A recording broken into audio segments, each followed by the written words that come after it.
নমস্কার বন্ধুরা, আমি স্বপ্না। আমার হাপচি কাপচি হেসেলে আপনাদের স্বাগত। আজকে আমি অনুষ্ঠান বাড়ির মতন পাবদা মাছের ঝাল বানাবো। আপনারা আমার সাথে থাকুন। কড়া গরম হয়ে গেছে, সর্ষের তেল দিয়ে দিলাম মাছ ভাজার জন্যে। তেল আমার গরম হয়ে গেছে, আমি এখন মাছ ভেজে নেবো।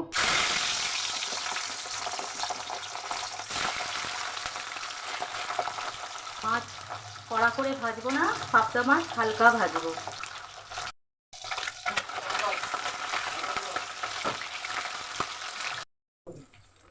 আমার মাছ ভাজা হয়ে গেছে, তুলে নেবো। আর আমি মাছ ছেড়ে দিলাম কড়া।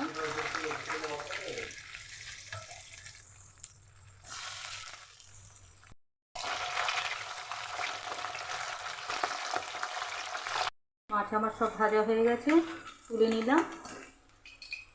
কালো জিরে ফোড়নে দিয়ে দিলাম। সর্ষে, পোস্ত, কাঁচা লঙ্কা, কাজু একসাথে আমি বেটে নিয়েছি।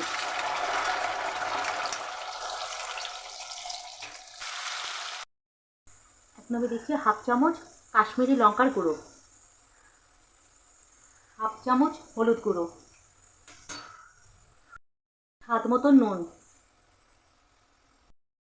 সব দিয়ে ভালো করে আমি মশলাটাকে কষিয়ে নেব।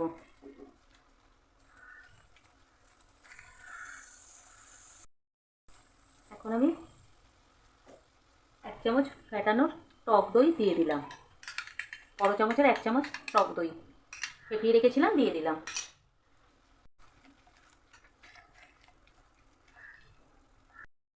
চারটে গোটা কাঁচা লঙ্কা দিয়ে দিলাম।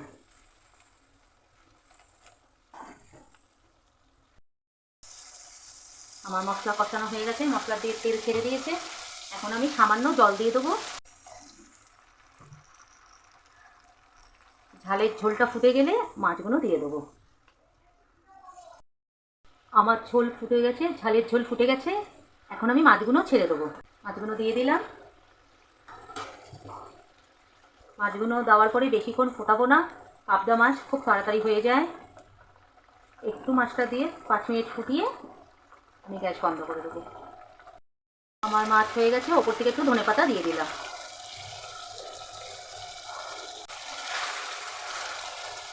গ্যাস বন্ধ করে দিলাম। আমার হয়ে গেছে আজকে অনুষ্ঠান বাড়ির মতন পাবদা মাছের ঝাল। হয়ে গেল আজকে আমার অনুষ্ঠান বাড়ির মতন পাবদা মাছের ঝাল। আপনারা বাড়িতে বানিয়ে খেয়ে দেখবেন। যদি আমার রান্নাটা আপনাদের ভালো লাগে, আত্মীয় স্বজন বন্ধুবান্ধবের মধ্যে শেয়ার করবেন। লাইক, কমেন্ট আর অনুরোধ রইল আপনাদের কাছে আমার চ্যানেলটিকে সাবস্ক্রাইব করে দেবেন। টাটা বন্ধুরা।